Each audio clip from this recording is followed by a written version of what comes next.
Coucou la famille, bienvenue sur la chaîne, heureux de vous retrouver aujourd'hui pour une nouvelle vidéo. Bien sûr, avant de rentrer dans le vif du sujet, j'invite tous ceux et celles qui m'ont le contenu à liker et à partager la vidéo avec votre entourage. Sur ce, revenons sur les quarts de finale de la Copa América et de la Coupe d'Europe.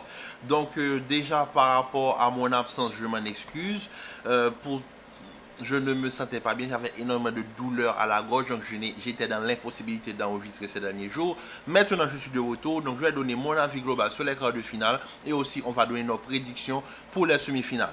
Donc on va commencer avec la Coupe d'Europe, avec la qualification de l'Espagne face à l'Allemagne, de la France face au Portugal, de la Hollande face à la Turquie et de l'Angleterre face à la Suisse. Du côté de la Copa América, nous avons la qualification de l'Uruguay, la qualification de la Colombie, la qualification de l'Argentine et la qualification historique du Canada. Donc, on va commencer directement par la Coupe d'Europe. La Coupe d'Europe qui nous a proposé des affiches plutôt alléchantes. Et comment vous dire que le pire match de ces quarts de finale, ça a été le France-Portugal. Je suis désolé, il n'y a pas eu grand chose à dire suite à ce match. Avec deux entraîneurs qui ont décidé de se regarder dans les yeux et d'aller au tir au but. Avec un entraîneur portugais que je ne comprends pas.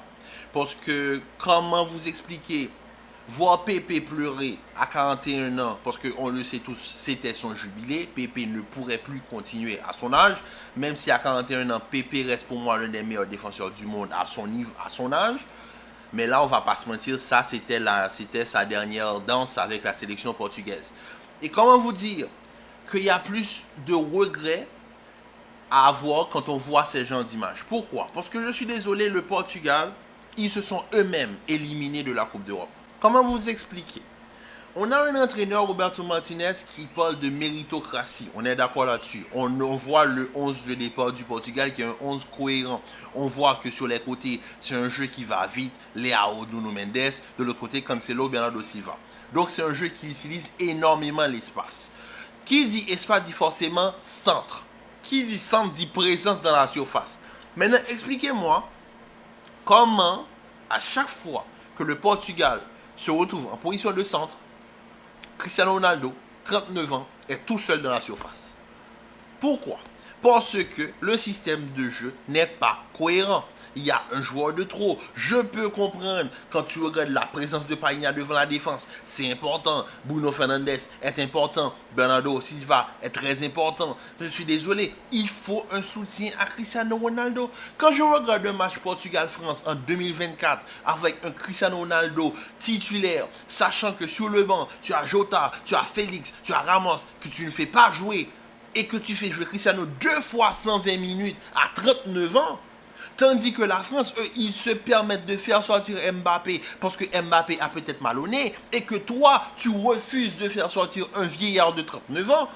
Tout ça, pourquoi? Je ne sais pas. Dans ma dernière vidéo, je l'ai dit, tu ne travailles pas pour Cristiano Ronaldo, tu travailles pour la sélection portugaise. Donc, quand je vois la manière à laquelle le Portugal s'est fait littéralement martyriser défensivement par la France, je me dis que c'est le Portugal qui s'est lui-même éliminé de la Coupe d'Europe. Parce qu'il y avait plus à faire, mais malheureusement, Martinez, avec les expériences qu'il a eues avec la Belgique face à cette équipe de France, est venu un petit peu regarder Didier Deschamps dans les yeux avec une structure solide au niveau du milieu de terrain. Il ne voulait pas créer ce déséquilibre en amenant ce second attaquant derrière Cristiano. Donc il n'y a pas vraiment eu de grand danger. Cristiano a rapidement été scellé entre les trois défenseurs. Je parle bien sûr de Upamecano, Saliba, meilleur défenseur du monde, l'un des meilleurs défenseurs du monde, et Tchouaméni, l'un des meilleurs numéro 6 du monde. Comment tu veux qu'à 39 ans, Cristiano puisse faire quelque chose? Sachant que lors du match face à la Slovénie, je vous l'avais dit, Cristiano, je l'ai vu ne pas pouvoir prendre le dessus sur un défenseur slovène, avec tout le respect que j'ai pour la Slovénie. Mais je ne vais pas comparer le défenseur de la Slovénie avec un Saliba. Donc vous imaginez que c'est plus que compliqué pour Cristiano Ronaldo. Donc quand je vois que le Portugal se fait sortir par la France qui ne marque aucun but dans le jeu, la France qui arrive en semi-finale, mesdames et messieurs, avec seulement 3 buts, dont 2 autogols et un penalty. C'est comme je vous l'ai rapidement dit la plupart du temps, parfois c'est les défenses qui remportent des tournois. Et moi, est-ce que vous sentez le France-Angleterre en finale? Parce que moi, je le sens, moi. Cette équipe de France qui fait absolument, qui n'est pas plaisant à voir, mais qui avance doucement, sûrement, qui pousse les adversaires à commettre des erreurs. C'est comme ça que la France arrive à battre une équipe. C'est en te laissant, ils vont profiter de la moindre petite erreur que tu vas faire. C'est comme ça, ils l'ont fait face à l'Autriche, ils ont mis un pressing, centre, autogol. Et puis c'est comme ça qu'ils ont gagné. Suite à cela, dès qu'une équipe arrive à gérer cette équipe de France, eh bien, ils vont prendre l'option de la durée. C'est-à-dire faire pousser le match jusqu'à la prolongation et on va gagner au penalty. Sachant qu'on a un très bon gardien, Mike Maignan, qui est spécialiste des tirs au but. Donc la France, pour moi, Didier Deschamps a trouvé la stratégie parfaite, sachant que son secteur offensif n'est pas à haut niveau. Donc il a décidé de renforcer son milieu de terrain avec un système à 4 milieux de terrain.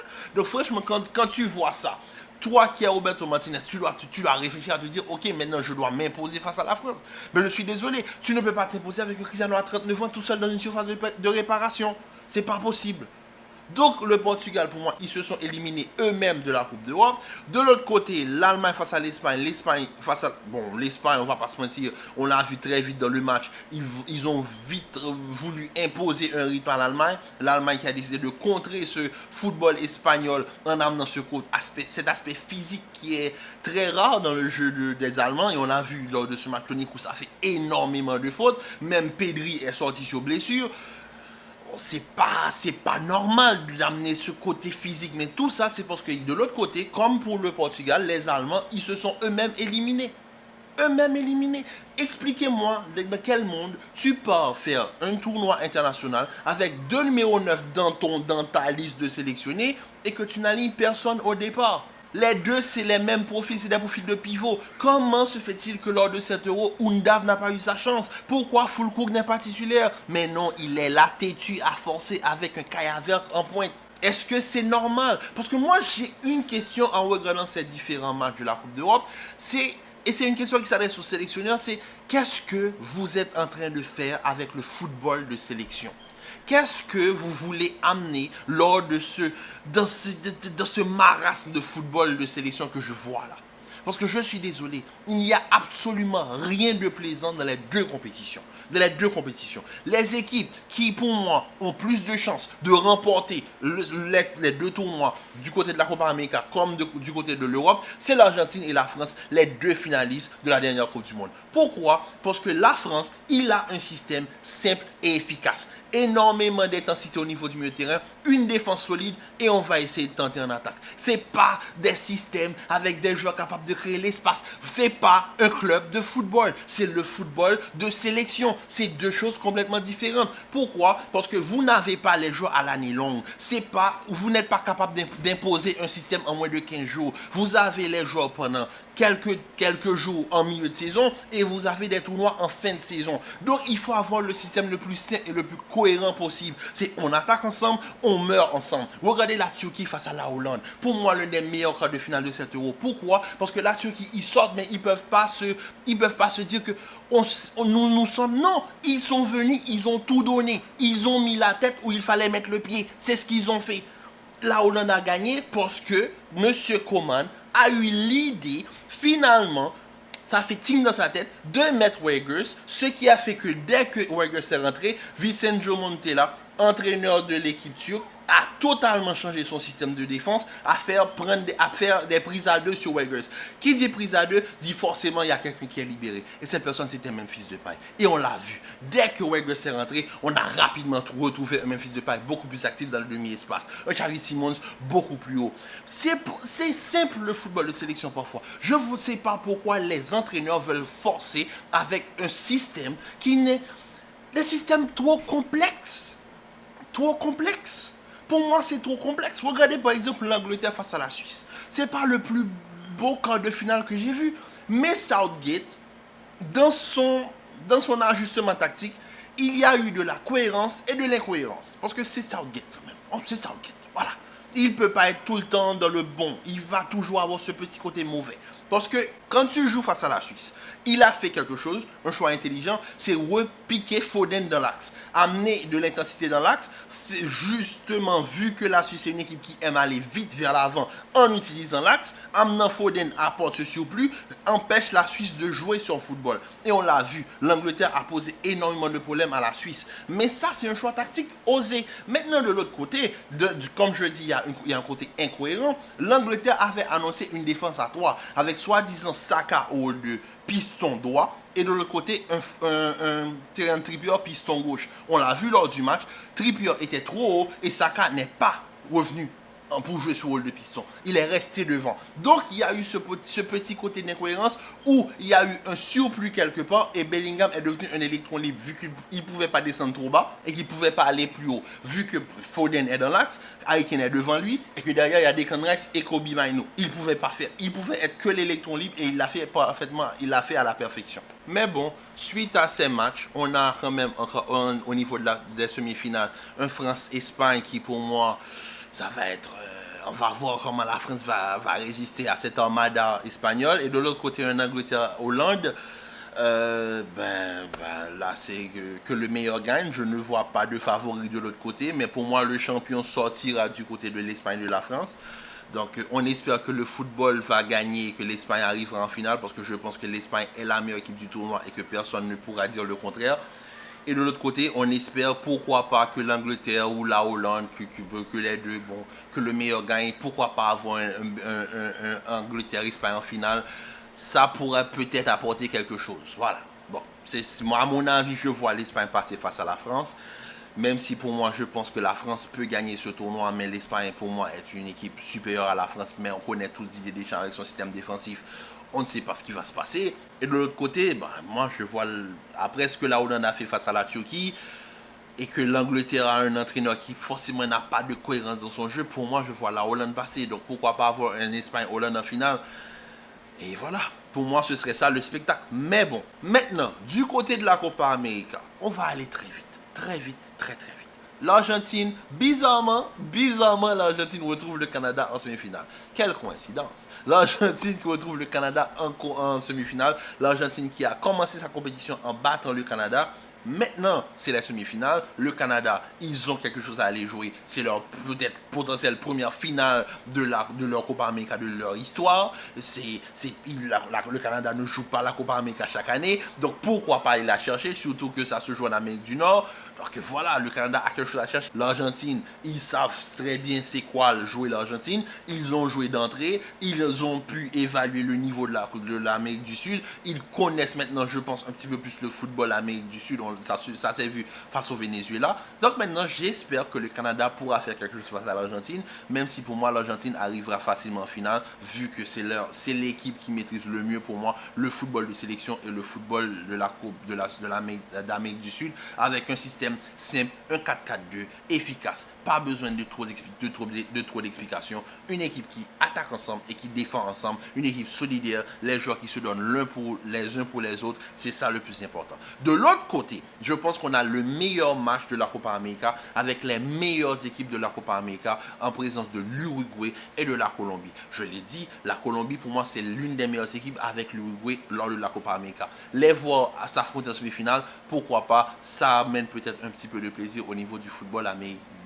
Du football de la Copa América. Mais on connaît le niveau de la Copa América. On connaît le niveau de l'Uruguay. On connaît ce que peut apporter un Bielsa lors d'une semi-finale. Surtout que là, l'Uruguay a une génération capable de finalement apporter quelque chose. Donc pour moi, l'Uruguay peut aller en finale. Mais la Colombie est vraiment une équipe succulente à avoir joué. On l'a vu lors des phases de groupe avec le Brésil, même si le match Colombie-Brésil n'a pas été un match très attrayant. Ensuite, on l'a vu face au Panama, comment ils ont explosé le Panama. De l'autre côté, l'Uruguay a fait une phase de groupe parfaite avec 3 victoires sur 3 matchs. Ils éliminent le Brésil. Ils vont affronter la Colombie.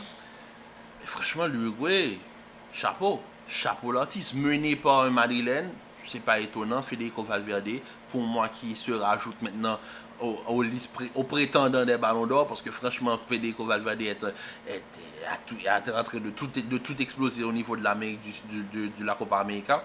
L'Uruguay pour moi est le prétendant le plus potable à remporter le trophée, mais il faut rencontrer quand même la Colombie qui est la meilleure équipe du tournoi et l'Argentine de l'autre côté qui a énormément de chances de passer le Canada. La Copa América, c'est pas forcément le football le plus attrayant. Je pense que le match Uruguay-Brésil hier reflète parfaitement le niveau de la Copa América. Avec un Brésil qui,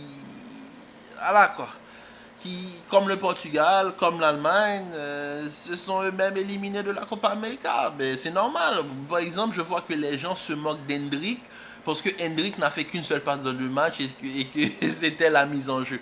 Mais je suis désolé. Vous ne pouvez pas prendre Hendrick, qui ne joue presque pas en sélection, qui pendant toute la phase de poule n'a jamais été titulaire. On l'a vu, ça a été Rodrigo.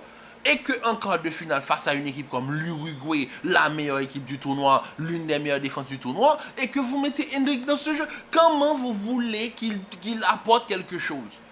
Sachant qu'il évolue dans une équipe qui n'est pas cohérente. C'est ça mon problème. Et c'est ça que j'ai avec tous les entraîneurs. Ils sont là à faire des systèmes qui ne fonctionnent pas. Des équipes qui vont jouer des tournois internationaux, qui apportent des numéros 9 et qui ne jouent pas avec des numéros 9. Si c'est pour ça, laissez-les tranquilles. Hendrick aurait pu être là maintenant à préparer la pré-saison avec le Real Madrid. Si c'était pour faire ça, vaut mieux ne pas l'emmener. Vaut mieux ne pas le prendre ne pas l'inclure dans les plans de jeu. Parce que ça ne fait pas de sens. Vinicius était déjà suspendu. Et lui, on va revenir sur son cas un petit peu plus tard. Vinicius est suspendu. Il prend carton face à la Colombie. Il ne peut pas jouer face à l'Uruguay. D'accord. Rodrigo est mis à gauche. Je suis désolé. Il n'y a pas d'automatisme. Et ça s'est vu tout de suite. Moi, je l'ai dit. Le Brésil n'aurait pas... Déjà, le Brésil face à la Colombie, ce match-là, qu'on soit honnête, le Brésil aurait dû le perdre.